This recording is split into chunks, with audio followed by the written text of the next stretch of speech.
Welcome back to I've Got Something to Tell You with Taylor and Colleen. We're in a new, really cozy setup. Mm-hmm. And you can see it if you follow us on TikTok or YouTube or Instagram. At IGSTTY pod. Yeah. And I feel like the new setup has caused me to forget my life right now. I was going to say it's in your house. I know.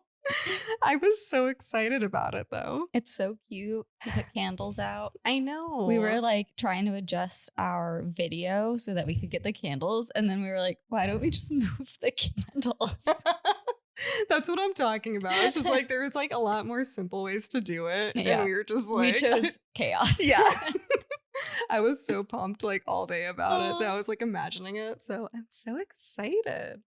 But anyway, we're on episode 22 today. Knew you were going to do it. You said you I'm going to say the number, but I'm not going to do my usual crazy excitement Can you about believe it? I know. And I'm always so exciting. Okay, so anything new with you?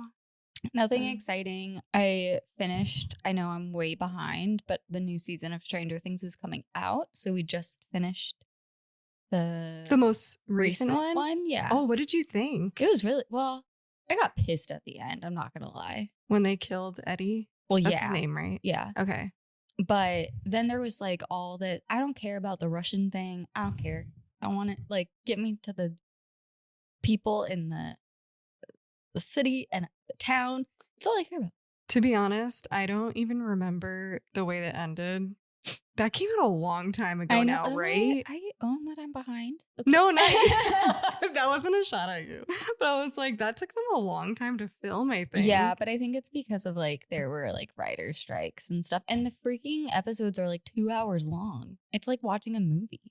Yeah, that's true. I forgot about that. And then, so we were watching it last night and Kyle, I could hear him, but I just pretended I didn't. He's like, I don't know how long I can stay awake for. And he's like, okay, this might be a good place to stop. And I just fully acted like I didn't hear him so that we could keep watching it. You're yeah.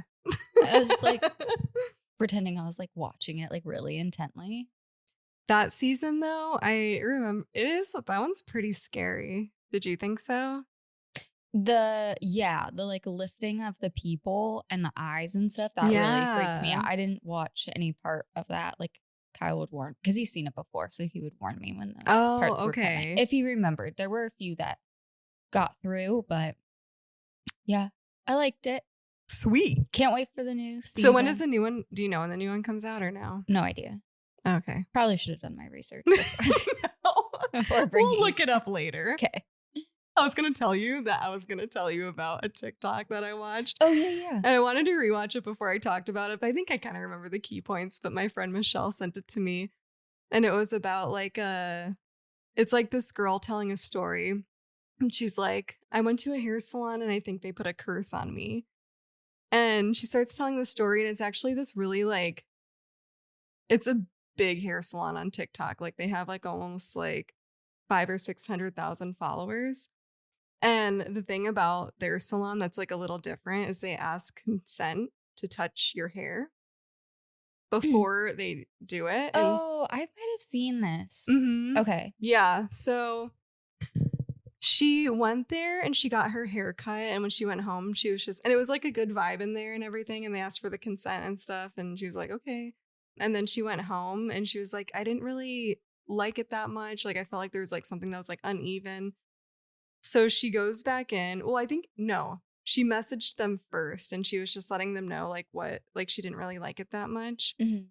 So she goes in and she said the vibe completely changes. And they have she said Halloween decorations up, but they had what is it called? The star with the circle around it. Pentagram? Yeah, they had pentagrams everywhere.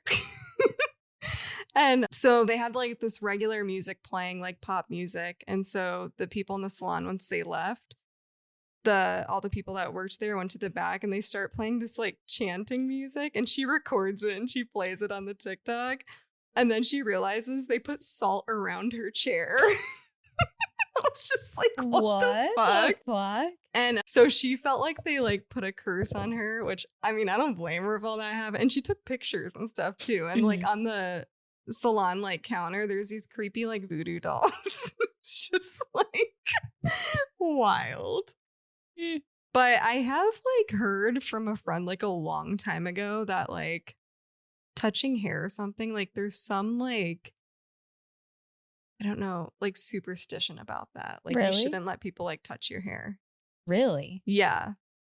Interesting. I've never heard that before. I mean, like, I feel like in the movies or whatever, like the witches always need like a strand of hair. Yeah. And I wonder if that's what it is. Like, because I guess you could do a lot of voodoo with the hair. But yeah, I had to tell you about that. Yeah, that's wild. I want to see the TikTok. I'll send it to you. Okay. I know, and I kind of wanted to see that. People were actually tagging the salon in the comments, but I didn't like spend a lot of time scrolling through it to see if they had a response to it, but that would be interesting. Yeah. The salt around the chair. That's, yeah. It's like, okay, I kind of get the like witchy vibe because like sometimes that's like some people's like aesthetic or whatever, you know? But changing from one day to the next to that. Yeah. And the chanting music. Yeah. Weird. Agreed. Yeah. So anyway, that was what's up with me. Other than that, TikTok talk. I got nothing. But I do have a story to tell you. So I already warned you that I had a haunting story. So today we're going to be covering the Bellaire House. Have you heard of it? No, but I thought no, it's not the Fresh Prince. Okay. But love that. I was actually, when you said Belle, I was like, Belle Witch, we've already done that. You're like, please just cover it again. I love her. I'm like, I know that one. You're like a big fan of the Belle Witch. My number one She's fan. your superhero. She is my superhero. I manifest her sometimes. So the Bellaire House is located near the Ohio River. Its haunted reputation is due to a coal mine explosion in 1893 that claimed 42 lives. The house now sits where that explosion occurred. Jacob Hetherington, a prominent coal mining magnate. I don't know if it's magnet. It's M-A-G-N-A-T. Magnate? Magnet? I don't know. I'm thinking that's just like a really good like coal miner. So let's just pretend that's what it is. Okay. It's your story. You do whatever you want. True. He built the Bellaire House himself in 1847 after marrying his wife Eliza Armstrong. The land was believed to be near sacred Shawnee Native American burial caves. Don't do it. I know. Already building it where like 42 people died in an explosion. Interesting choice. Yeah. The combination of these spiritual sites and the magnetic energy from the nearby Ohio River is said to create a potent portal for supernatural activity. The property, once used for Native American rituals and touched by the violence of the French and Indian War, is thought to retain powerful residual energy from these historical events.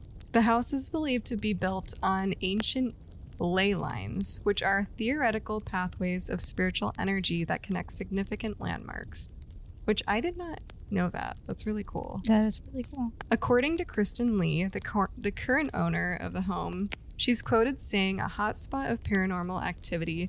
It's equivalent to a point on the map that is very rich with paranormal activity." Okay. Current owner? She lives there? I'll get to it. Okay. Yeah. But she says it's said that spirits can port in and out of a ley line. Nope. I know. Back to Jacob Hetherington. After he built the house, he built a very successful coal mining business, making the family very wealthy in the area. By the time Jacob passed away in 1904, he owned 787 acres of farming, coal and mine land, a hotel, 30 houses, a steamboat, 30 barges, and investment interest in several local establishments. So he did pretty good. Yeah. Alex Hetherington, his son, took over the mining business until he was overcome with stress of the business.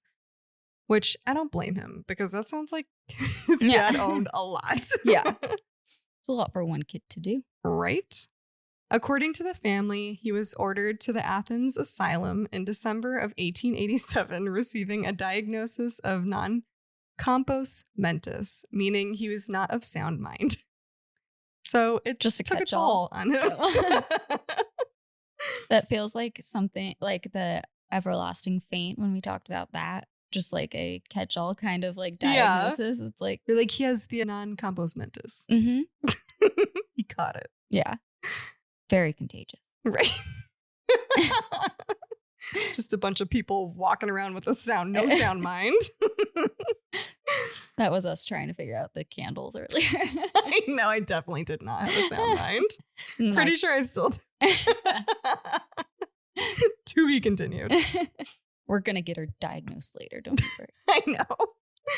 Historical records describe how Alex would wander along the Ohio River, convinced he was on a boat headed to Wellsburg, West Virginia, often disoriented and unable to identify himself. Sounds like me right now. Yeah. I liked the idea that he thought he was on a boat. Like, do you think he was just standing there rowing? Yeah. Because that's what I imagine. He has a fishing pole. And people are walking up to him and they're like, who are you? He's like, I don't know. Who's to say? But I'm on a boat. I'm on a boat. Yeah, I knew you were. Alex's daughter, Lyde, took over the family's business and her the name house. is Lyde? It's Lyde, so I think it's called, or it's pronounced Lyde. I know, it's different. So she took over the business and then she passed away in 1947. She died abruptly of a heart attack in the living room, which is now known as your favorite, the seance room. Oh, God. Seb said it looked like we were going to have a seance in here. And I was like, it kind of does, to be honest. Yeah. With the candles. And then I told him, I was like, she's doing a haunting today, so I'm sure it's going to come up. It always comes up. And the reason why it's called the seance room, we're going to get into that. If that doll comes out of that room into here. What if it just we heard like little footsteps and it just started marching out here? I would assume it marches. I don't know. I would assume. No. How would you, like it crawls? Yeah. I was like, I don't know even want to say it. I feel like we need to post a picture of it so people know what we're talking about when we refer to this doll. It's not an actual like doll, but it's like a plastic bear with star eyes. Yeah, and it moves. And I will not go in that room. So it's like on a shelf facing forward, and randomly we'll go in there and it's facing the window. Yeah. And there's no way. I will not go in that room. I will not look at it. And Seb has chased me around the house with this thing. And I just like run with my eyes. I feel like I didn't witness that, but I wish I did. You were there. And thanks for the idea. Kyle was there. Oh, wait. Okay. Yeah. I remember. It was so funny. So stupid. Totally forgot about that. Okay. So anyway, the seance room. Edwin, Lyde's brother, attempted to contact her after death by using a medium and conducting seances, hoping to speak to his sister. He didn't realize by doing this, he was actually opening up a spiritual portal on land that already had significant amount of energy brewing. Mm-hmm. And it was on a ley line, so... Of course it was. Yeah. He fucked up. Sounds like it. When he did this seance, he let in a spirit named Emily Davis, who appeared as a little girl, but some speculate that she is a demon disguised as a little girl. Taylor. She is seen mostly in the attic and is said to be seen wearing a white dress with sandy blonde hair. The current homeowner, Kristen Lee, says the attic is where she feels the most oppression. So probably not a little girl. Nope. Just saying. The Bellaire House also had a history of servants named Mary. I know that's weird, but like a lot of them, their names were Mary. Well, that must have been a common name or something. Yeah, probably.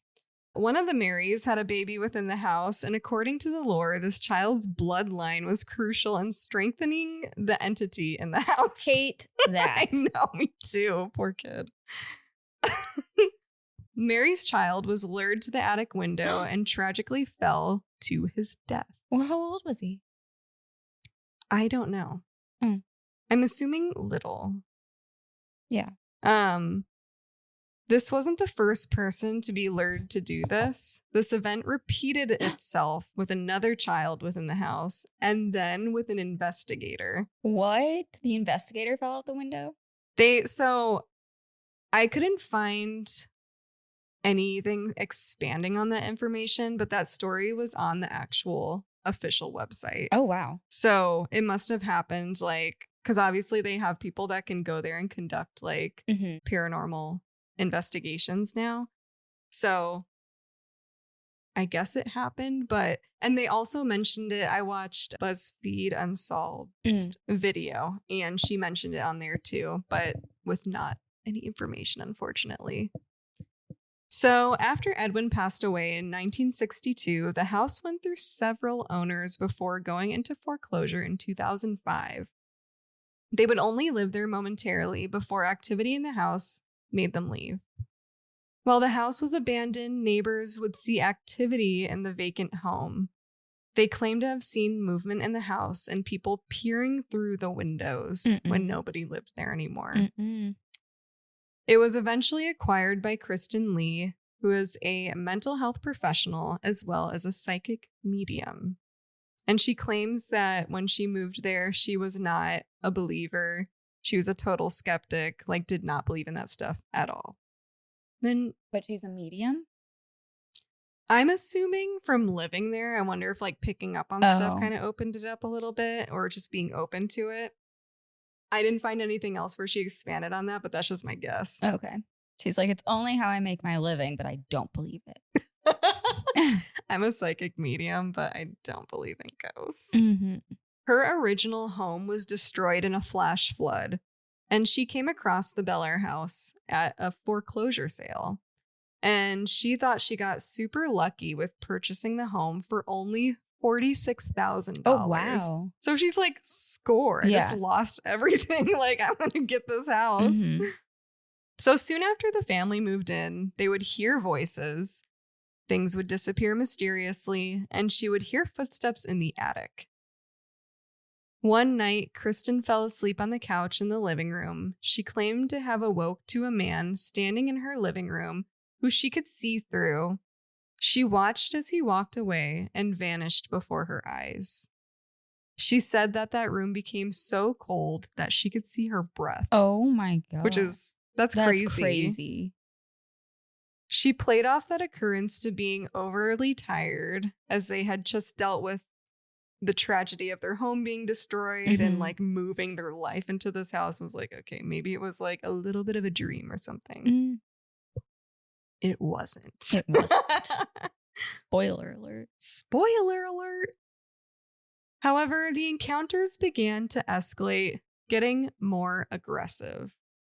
She says she was upstairs in the back bedroom of the house with her dog, Bella, who was a little dog. She said she felt sleep paralysis, like kind of coming upon her, and she felt like she couldn't move. But she did see a dense, dark mass floating towards her. She said Bella was barking so ferociously, she could feel her claws coming out on top of Kristen. And she said that she could feel like when the dog was barking, like she could feel the breath like on her face. She says that the dark mass lifted Bella up off of her and slammed her against a wall. Bella's okay. Okay. But fuck that dense mass. Fuck that guy. I know. Whatever that thing is, rude. I'll tell you what that thing is. Fucking asshole. That's what that thing is. Oh. You looked scared when you said that. I know, because I was like, She's... I'm real tough right now. She went from like really tough, like mad and tough, and then it realizing, started looking really scary. Yeah, then realizing what I was saying. I know. So you probably saw the surprise in my. I was like, okay, Colleen. And then I was like, I'm taking it back. I take it back. I take it back immediately. I mean, this is all the way in Ohio. Okay, we're good. We got Copper. He's sleeping. So Kristen eventually tried renting an apartment to get out of the house in 2009. She was still owner of the home and made attempts to rent out the house. However, the renters would leave immediately with fear of the home. Kristen wrote in her book, Paranormal Confessions, tenants reported all kinds of paranormal activity. One had a chandelier fall, just missing his head, while another told me about experiencing a full-on physical assault. Oh my God. I know. Oh, so I don't remember which episode this was that we recorded, but I remember I was trying to tell you a story that I had read that someone tried to sell a house for $1. This is it. Yeah, because I was like, I could not find it anywhere. Then I read it. I was like, oh, I didn't make it up. So she even attempted to sell the home to the village for $1, which was refused because the house gained a reputation. So she was stuck with the house. She then turned the house into a destination for paranormal investigators.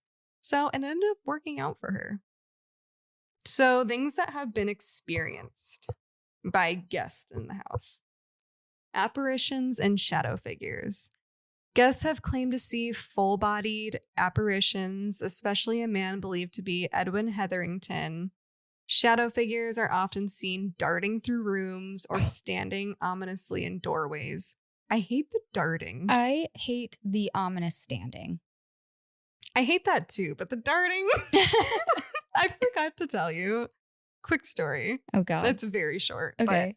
But I was like half asleep and like my eyes were still blurry. And I saw in the, because I've been leaving like this little light in the bathroom on. And just because Seb goes to bed later and I get freaked out in there because it's really dark. Yeah. I sleep with like the TV on. I'm scared of the dark. So yeah. Okay. Same. No shame. Thank you.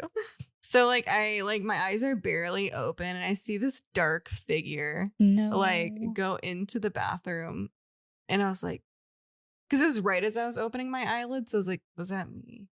And then I see it like go in and out again. I was like, oh my God. I was like, am I seeing something? And then I got Seb. Oh, thank God. But like the actual thoughts in my mind. Yeah. Terrifying. I think it was because I was like in between sleep. So it looked so scary. And I was just like, this is what I get for telling these stories. I know. Like Well, so remember when I did the Axeman and it was when Kyle was out of town. So when Kyle was out of town, I closed there are a couple ways to get into my room, like my main bedroom, and I close all of the doors and I lock them. Mm-hmm. But like my cat will sometimes go nuts and it drives me crazy. So I like will lock her in the hallway and I'm just like sorry, but yeah, if you're gonna freak me out, then like, you I'm gotta not be locked out. Yeah, and I'm not trying to be a jerk. And it's usually around like, I don't know, like 4 a.m. or something like that is when she like kind of, which is the worst time to do it. It's the worst because it's like you're right, like it's right in the middle, like 5 a.m. maybe not that bad because like I'm 5 a.m. safe. Yeah, 3 and 4. If it's 3 o'clock, I will 2 to flip. 4. Yeah, that's the scary time. But so I put her out in the hallway and fell back asleep, but I had like the Axeman on my mind, and then all I hear is like like no. at the door. I was like, Luna, are you freaking kidding me? You're like, I know it's you, but can you not? Chiseling? I feel like she did it on purpose. Chiseling away. Yeah, exactly. I feel like she did it on purpose. She probably did. She's like, you want to lock me out? She's like, I listen to the podcast. I know. I know what you're afraid of. Yeah. She's like, I know my dad's not home. Yeah. It's my time to shine. I know. Cats are such assholes, though. I feel like it would be hard to sleep in a room with a cat locked in there anyway, since they're like nocturnal. Because I know our cats, like Willie, he was like the orange long-haired psychopath cat. Mm-hmm. He would like, I'd shut my door and there was like a shelf like right by the door, and he would like try to open the doorknob like with his paws. Go like, I was just like, I hate you for that. Zoe used to do that, and the first time she did it, it scared the crap out of me. Yeah, because all I remember is like hearing the door jiggle and just like like freezing. And then the door opens and I don't see her come in. So I was like, what the? You just see the dark. My God. Yeah. That would be so scary. It was so scary. And it was when I was living at my parents' house. And so I had the basement room. And oh my God. Yeah. So that's even worse. Yeah. I was so scared. And then she just like hopped on the bed. I was like, you jerk. She's all like purring. And she's like, look what I did. All right. Sorry. I derailed you. I derailed myself here. Okay. Oh, and also a female spirit is also frequently spotted, sometimes appearing in the upstairs hallway or peeking from behind furniture. I hate that. The peeking. The peeking behind the furniture. Yeah. This ain't hide and seek. Stay. Like, I would rather have them appear full body than peek from somewhere. That is so scary. Ugh. So any ghosts in here, take notes. Ew. There aren't any. That's true. Another thing is disembodied voices. They hear whispering, shouting, and clear EVP, electronic voice phenomena. So like, I think that, no, we didn't use that in our paranormal investigation. It must be different. Did you just call it a paranormal investigation? It was. How dare you? It was. Why is that funny? During our paranormal investigation. Like it's all okay, our spooky tour. Or pub crawl. Okay, Colleen ruined it. She's like, gotcha. You're like, I'm Lieutenant Taylor in this paranormal investigation. I'm conducting a paranormal investigation. We did not use EVPs, though. Yeah. We used something else. Wait a minute. Yes, we did. I think that's a spirit box. I don't know. You're the expert. It says electronic voice phenomena, and we're picking up voices. Yeah. So like, we did use EVPs in our paranormal investigation. Mm-hmm. Anyway. The way you said it. Like, very seriously. You were like, during our paranormal investigation. I still stand by that. You do like a whole debrief on it. I know. I mean, you're like, let me get the case files out. Okay, I love that actually. I'm gonna do that next time. I actually have a hat that says paranormal investigator. I'm not surprised. Okay. I bought it a long time ago. I was gonna say, if you didn't have one, then I was gonna buy you one. I'll wear it on the next recording. You need to give me my engagement ring. It's not here yet. Oh. But I can't wait. Okay. They're so cute. I bought ourselves this bat ring because I feel like it's just like our vibe and we need like a best friend ring. I freaking love bats too. Okay, so where was I? Sorry. Many guests have reported hearing their names being called when no one else is around.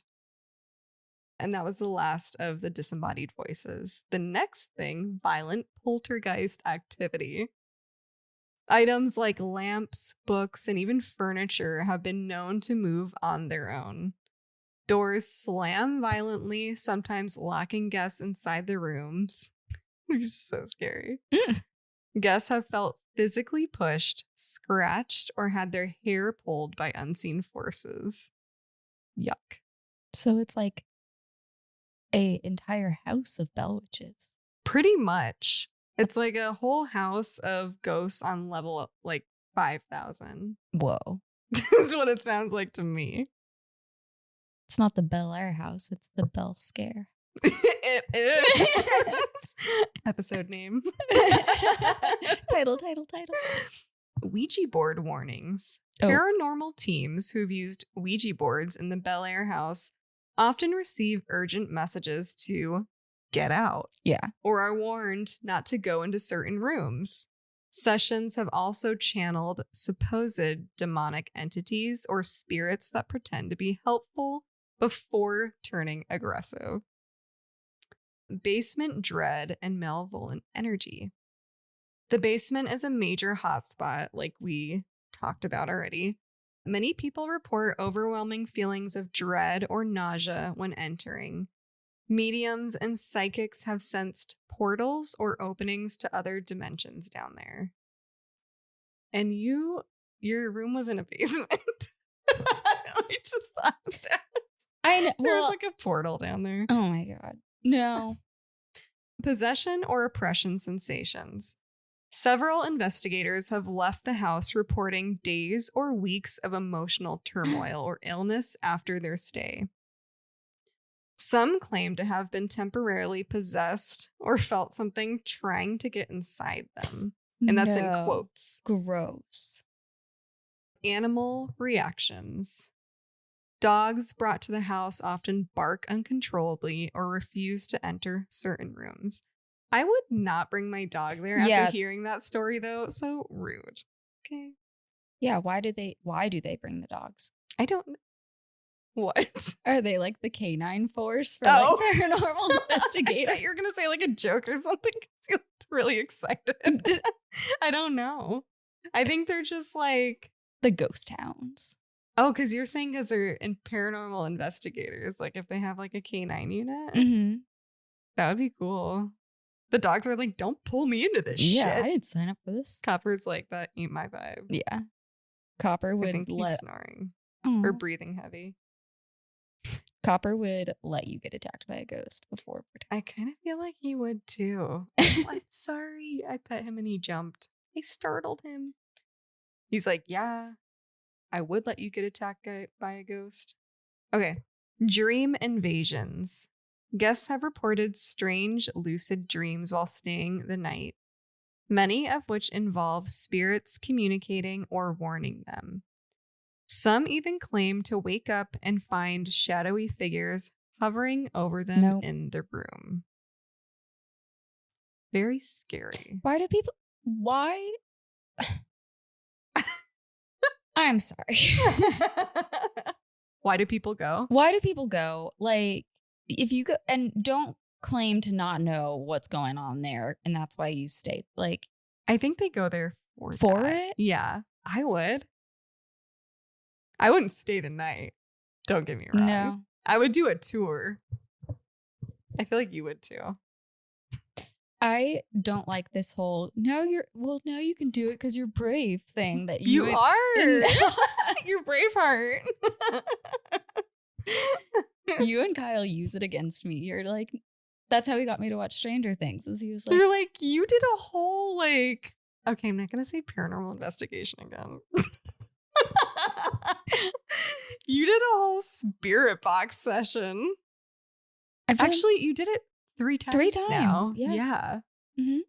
So I feel like you can handle. I don't know. I feel like you can handle the poltergeists. I feel like if they like pushed you, you could use your like boxing skills.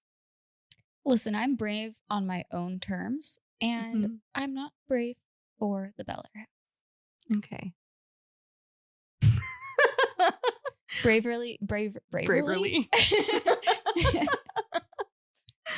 There's the whoopsie. Bravery level 2. And I think I need to be at a 10. I feel like us combined. Plus maybe Norman.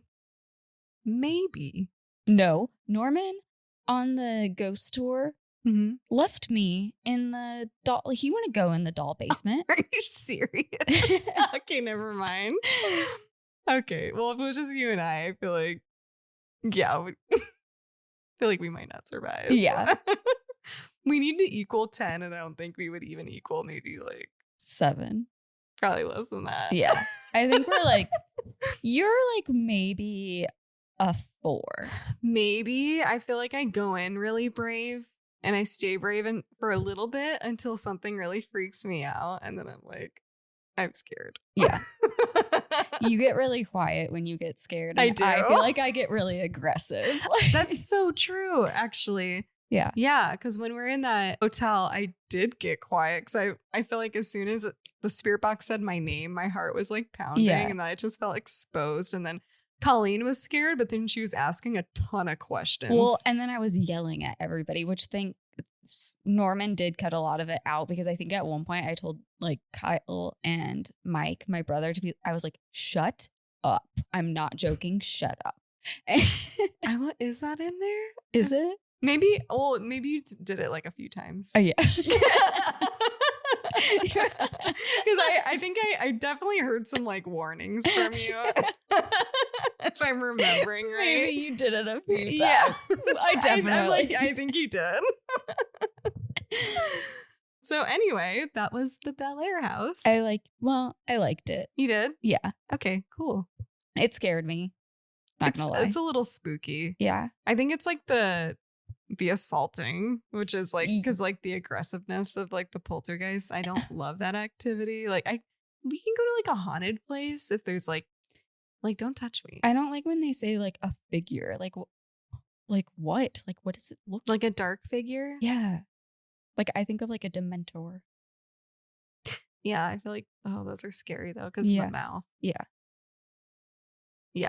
I mean, I didn't think about it like that until you said that. So you're welcome.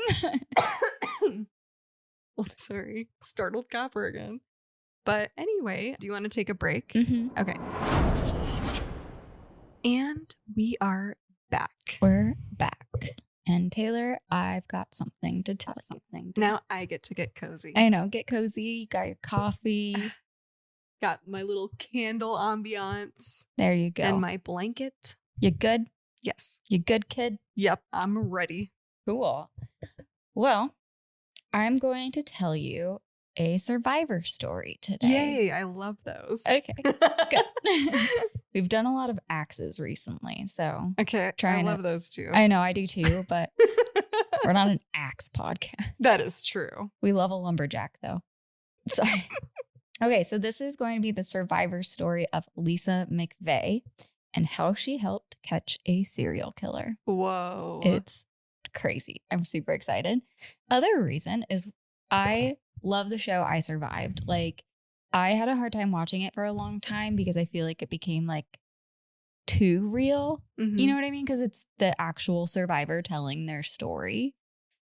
Oh. So it's kind of like really hard to watch, but I look at it from a different lens now and I really like it. So it's more exciting to watch. So she does have an I Survived episode. And the other favorite thing is there's a Lifetime movie. Oh, yeah.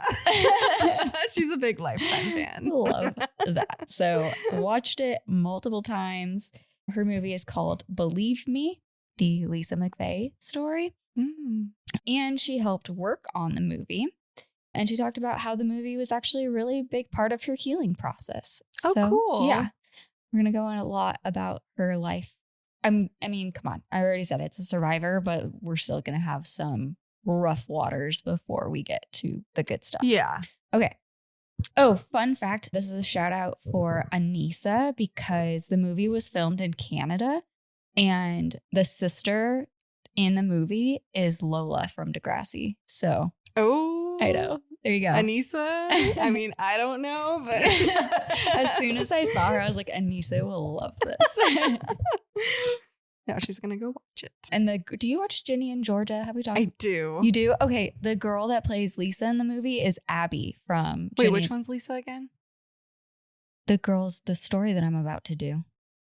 Oh, wait, what about Ginny and Georgia? Sorry. I was thinking Lisa was a character. No, Abby from Ginny and Georgia. She's the redhead. Why can't I remember? Oh, yeah. Okay. And it's like genius casting because she's so tiny. Mm-hmm. So like every time you see her, you're like, you're a child. Like you are teeny tiny small. Yeah. But yeah, so really, really good watch. Sorry, we are going to get into the story now. So before I dive into Lisa's story, let's talk about what's going on in Florida. This all happens in Florida. Of course. Good old Florida. So it's the fall of 1984 in Tampa, and the city is living in fear. For months, women have been disappearing, and their bodies are turning up in remote, secluded areas like wooded lots, desolate roadsides, and canals. And the details of these are horrifying. There is a lot of, I'm not going to go into it in super detail. Mm-hmm. I can tell you one, maybe. Tell me one. Okay, I'll tell you one. Paint the picture. That's all we need to see. Okay, there's one woman that was found where the murderer had splayed her legs open and put scissors inside. Oh, I know. Sorry, I knew you wouldn't want to know, But I mean, it gives you an idea, I guess. Yes, and of I how, can't like, believe there's even more of those. there's because that's already horrifying. Yeah. So just knowing that these are really horrendous. Yeah. And so the women, all of them have an MO though. They all have been strangled. They've been tied up. They have ligature marks on their wrists and ankles. They have been beaten or bludgeoned to a point of severe trauma. I hate that word, bludgeoned. Bludgeoned. Yeah. And they have been sexually assaulted. Mm-hmm. And then their bodies are dumped. And they're also, like I said, as the example I gave, posed in specific ways to kind of dehumanize them, I guess is the light way of putting it. But it's to humiliate them even after death. The victims are young, vulnerable women. Many of them were possibly sex workers or women experiencing homelessness, and whoever is doing this seems to be targeting women who might not be reported missing right away. So it's making it hard for the police to connect the cases. Oh, kind of like that Alaska one that you did. Well, that one, they weren't even trying. Yeah. But the police know they are dealing with a serial killer. They just have no leads, and the city is desperate for answers. And at this same time, Lisa McVey is a 17-year-old girl living in Tampa, Florida. And let me tell you, her life is already a pretty bad nightmare. Aw. Yeah.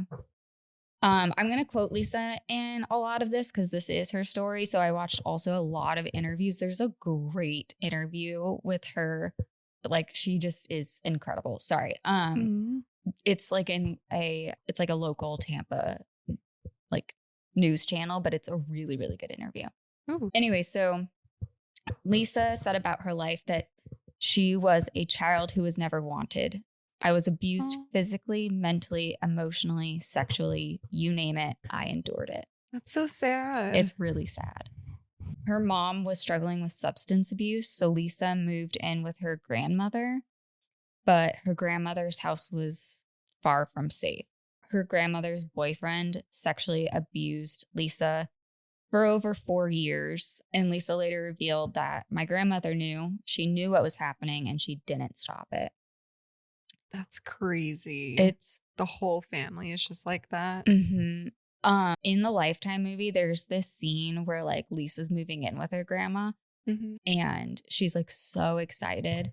Aww. And the grandma is like, "Do you like your room? This is a nice house, right?" And she's like, "Yes, like I love it." And they, again, the casting of Katie Douglas as Lisa was genius because she's so tiny, small. So it's again reminding you how young this girl was. But they also like put her in pigtails and kind of like really like young girl outfit. Yeah. So you're just like, it's not being missed that this was a young girl and this should have never happened to anybody, but this was a child. Yeah. But so the grandma's like, "This is a nice house, right?" And Lisa's all happy and stuff. And again, this is in the movie.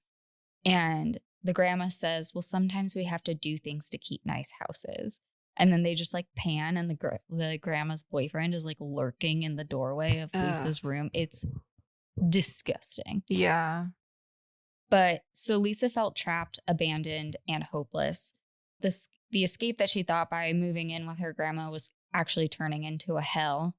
And by November 2nd, 1984, Lisa had decided she was going to end her life. Oh. She said that that night, I wrote a suicide note. I was done. I couldn't take it anymore. So on November 3rd, the next day, Lisa goes to work her shift at Krispy Kreme Donuts, fully knowing that this is going to be her last shift. Her boss actually asks her to work a double, and she gets permission from her grandma to stay late. So her shift ends at 2:30 a.m., and she takes off on her bike to ride home. And this will come up later, but in one of her interviews, she actually defends this. And I love this because I love being like, when somebody's like, "Why would you ride your bike at 2:30 a.m.?" It's like, because that was my mode of transportation. But so she says this, "My mode of transportation was my bike, and I rode it everywhere. And I have every right to ride it at 2:30 a.m. just like I would at 2:30 p.m. Like, they're fully trying to like blame her. Yeah, like, you shouldn't have been riding your bike at 2:30 in the morning. Yeah, I don't think that was the problem. How about we go into what the problem was? Right. So while she's riding home, Lisa has to pass by this church, and she doesn't know why, but she gets this like bad feeling when she sees that there's a red car sitting alone in the parking lot. She does know about the killings happening around Tampa, so that bad feeling just like really sticks with her. Mm-hmm. And then before she can react, a man runs up behind her, grabs her off her bike, holds a gun to her head, and says, "Don't make a sound or I will blow your brains out." He forces her into his car, and at gunpoint, he rapes her. And I want to be very sensitive because Lisa, in her own words, has said that this was not assault, not a sexual attack. It was rape. I'm respecting her by using that word. Mm-hmm. So I'm just going to say that this is going to come up more. So, but Mm-hmm. I'm going to use that word because that is the word that she wants to use. Yes. And this is her story. So I'm going to respect that. Afterward, he ties her up and blindfolds her. But Lisa is already thinking ahead. He blindfolds her and she uses her like jaw to push the blindfold up a little bit so that she can see under it. Oh, that sounds hard to do. Like, you think about it like moving your like cheeks up. Yeah. Kind of. But like, genius. Skills. Yeah. And she starts taking in her surroundings. She goes, "Remember the night before I had written my suicide note? Now I was going to survive. I was going to get out of this some way or somehow." Whoa. So the man starts driving and Lisa is taking mental notes of everything. She notices the dashboard says Magnum and that there is a green digital clock. So it kind of looked like he had like added a new clock in there. Like it didn't come as like the standard. Mm-hmm. She also is listening to the engine and realizes that the car sounds like it really needs a tune-up, so it's not in great shape. And then eventually the car stops. The man orders her to get dressed, and Lisa thinks this might be it for her. So she starts leaving evidence. She starts touching the car, like when she's getting dressed, as much as she can. She's digging her feet into the floor to leave particles of her on the car and the car on her. So she's just trying to like prove she was there. Mm-hmm. When he leads her out of the car, she realizes that they are actually at an apartment complex. And as he walks her inside, she starts counting the steps to the door. She realizes that they're on the second floor and she's counting because she wants to make a mental note. So if she does get out, she knows how many flights of stairs she'll need to run down. Wow. It's incredible. Yeah. So inside the apartment, Lisa is blindfolded, but she's laser focused on gathering details. She starts memorizing the smell and says that it smelled like cigarette smoke mixed with something metallic, but like tools. So she's like, he might be like a mechanic or, in construction or something like that. She's also listening really carefully and she hears trains passing by. Notes Mm-hmm. everywhere. Yeah. And so then the man orders her to shower and Lisa decides she's going to leave more evidence. She touches everything she can so that she can leave as much of herself behind. She even pulled out strands of her own hair and stuck them to the shower wall. She was like, if they ever find this place, they are going to know I was here. After the shower, the man forces her into the bedroom and rapes her again. Even during this, though, Lisa's mind doesn't stop working. She talks about how she had to like disassociate herself because all she cared about was getting as much information out of him Mm-hmm. that she could so that if she got out, she would be able to catch him. Mm-hmm. But so as he's doing this, she starts noting how much he weighs. Is he a heavier guy? Is he a lighter guy? She tries to like touch his face to get an idea of like what his like facial structure is, but also like, does he have any facial hair or like discernible features that she might be able to call out? And then she also notices the tone of his voice and that he has a slight lisp. And then, and I did want to say that when she's touching his face, she wants to know about his skin condition. Mm-hmm. And she said it wasn't great. Oh, he had gross skin. Gross skin. Sick. Sick. But then she realizes gathering evidence isn't enough if she wants to get out. She has to make him see her as a person.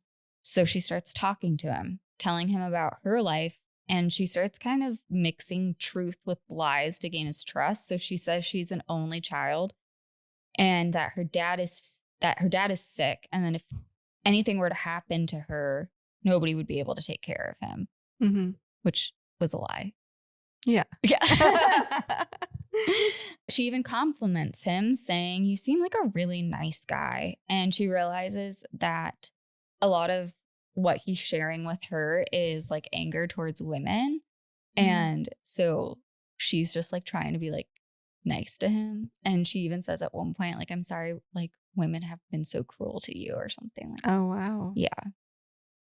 But it works. So her complimenting him starts to open up to her. He tells her his name is Bobby and shares details about his life. He even tells her he's done this to other women. Gaining the trust. So, like I said, she realizes that all of this is about hating women, and the key is showing him kindness. So at this point, Lisa has been held captive for 26 hours. Jeez. During that time, she's been repeatedly raped and assaulted, but she's also managed to keep her composure, gather evidence, and make her captors see her as a person. She even says they could be boyfriend and girlfriend in real life, but he has to let her go. And psych. and then she just ghosts him. Leaves him on red. So Bobby falls for all of this, and he tells Lisa, "I'm going to have to let you go, but I'm trusting you not to tell anyone about this." Oh, it worked. It worked. Little Lisa. I know. So he ties her hands again. He puts her back in the car. As they drive, Lisa starts keeping track of the sounds and the turns, which direction they're going, and trying to figure out exactly where they're going. She also says that she has a really good sense of direction, so she almost remembered it, like to the point of knowing each turn he took. Oh, wow. Yeah. Finally, the car comes to a stop. Bobby pulls her out of the car, and she can smell grass. She stood frozen until she could hear the car drive away, and then she ripped her blindfold off, and it's 4 a.m. in the morning, and she says she was standing in a park and just saw this beautiful tree in front of her. She had one moment of release, realizing she was out of that apartment, then immediately realized he could come back. So she takes off running, and she recognizes where she is, and she's not too far from home. So she runs back to her grandmother's house. When she gets home, she's welcomed with open arms, and they are so thankful she is safe. No. Yeah. End of story. Just kidding. No. The dick of a boyfriend beats her for disappearing for so long, and he's pissed because they had reported it to the police, and now that she's back, they have to deal with the police more to get her statement because now she's claiming she was kidnapped. What an asshole. So, like I said, they had contacted the police when Lisa didn't come home from her shift, and now the police are more involved, with Lisa saying she's been kidnapped for 26 hours. But on top of it all, the police don't believe her. Really? Yeah, hence the title of the Lifetime movie, Believe Me. Oh. Is it because of like were the grandparents like saying that she like made it up or something? And since she's like a little girl.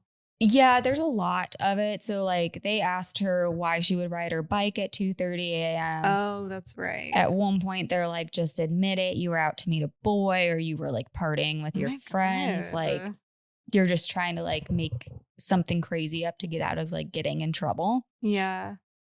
And after all that attention to detail.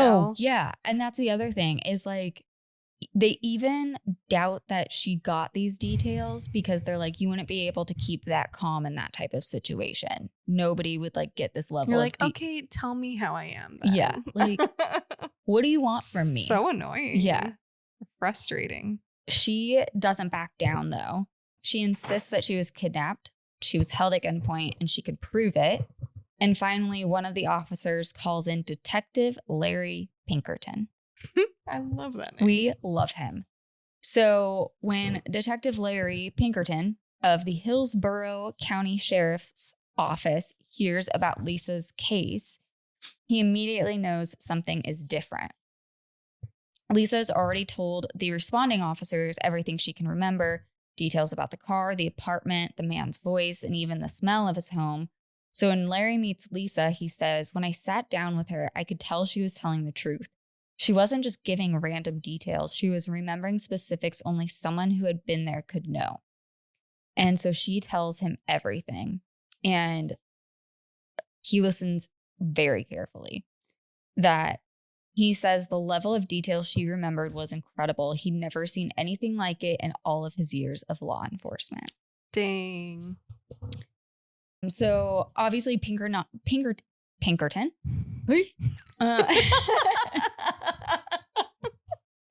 I love that.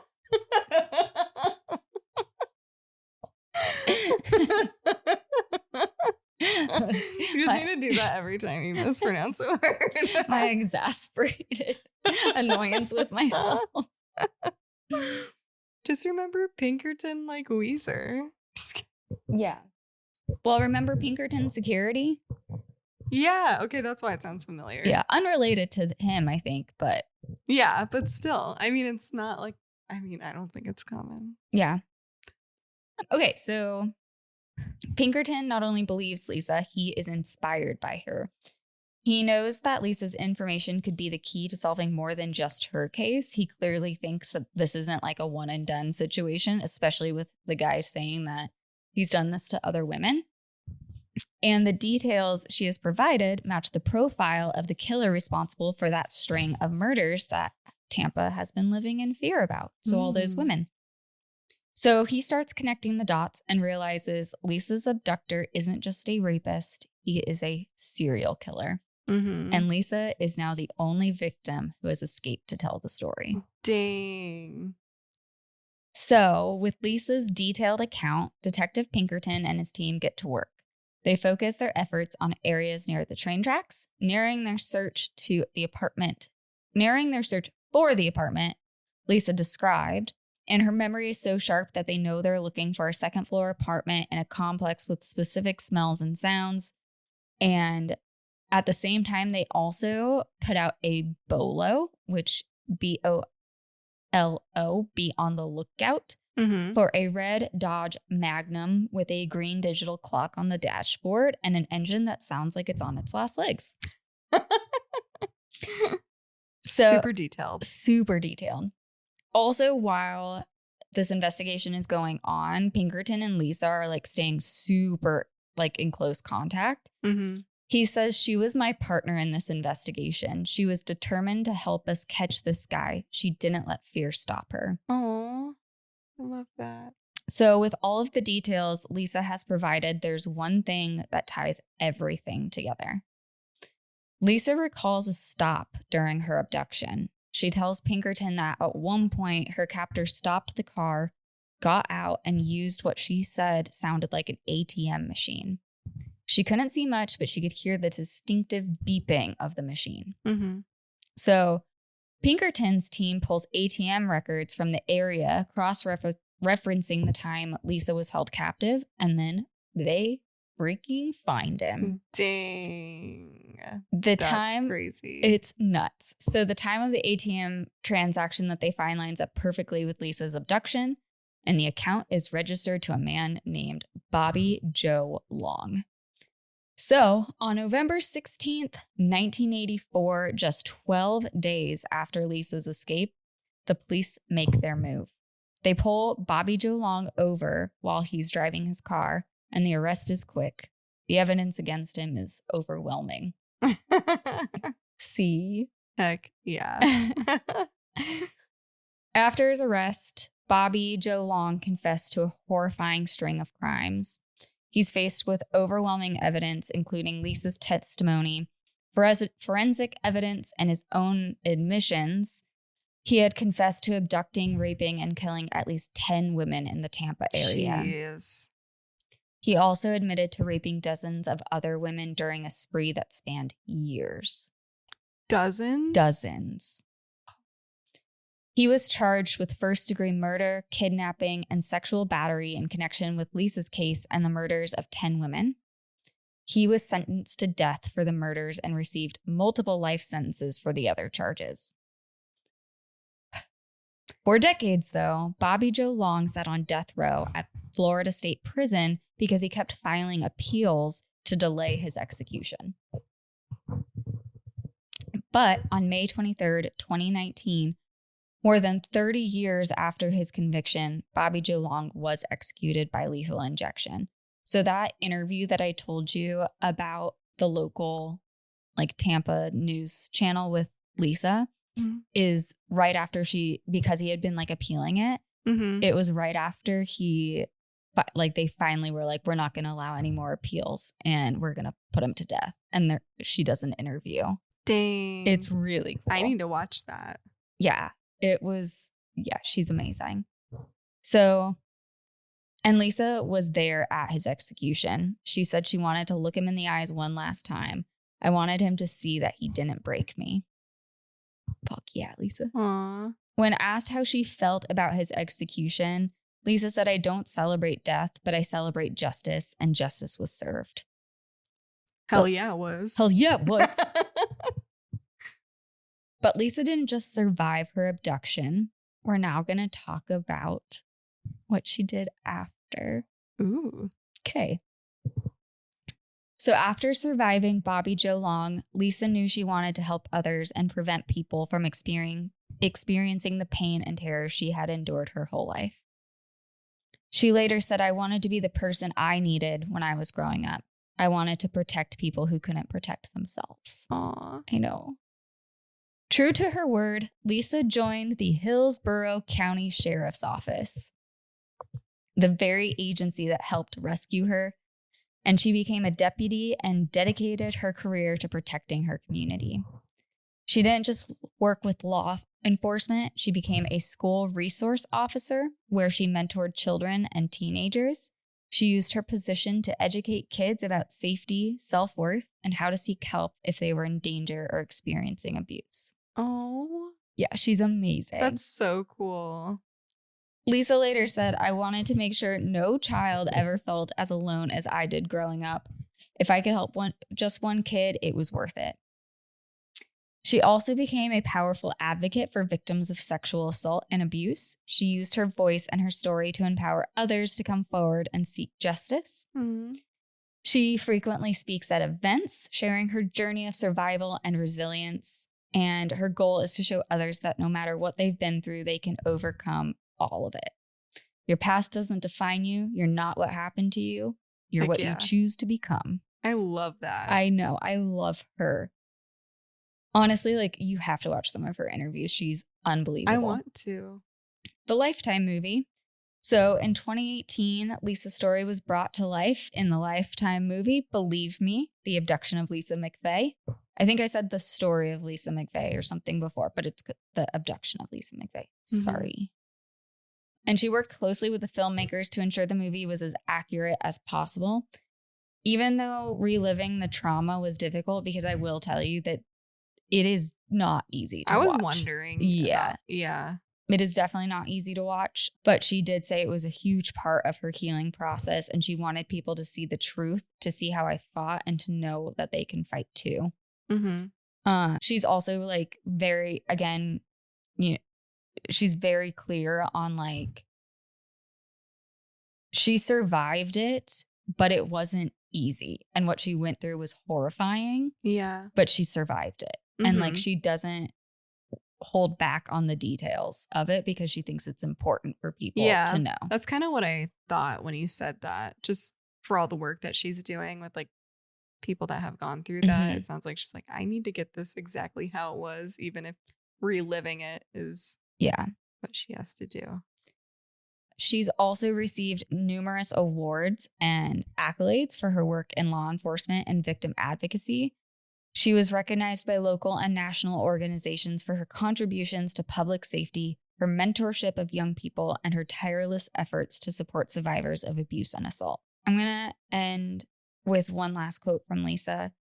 She says, "I've been through hell, but I'm still here, and I'm not just surviving, I'm thriving. And if I can do it, so can you." Heck yeah. Yeah.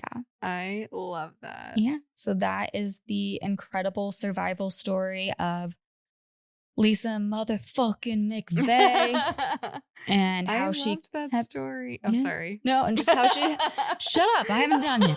You're like, I'm not done. I was just gonna say, and how she helped catch they describe him as one of like Florida's most notorious serial rapists.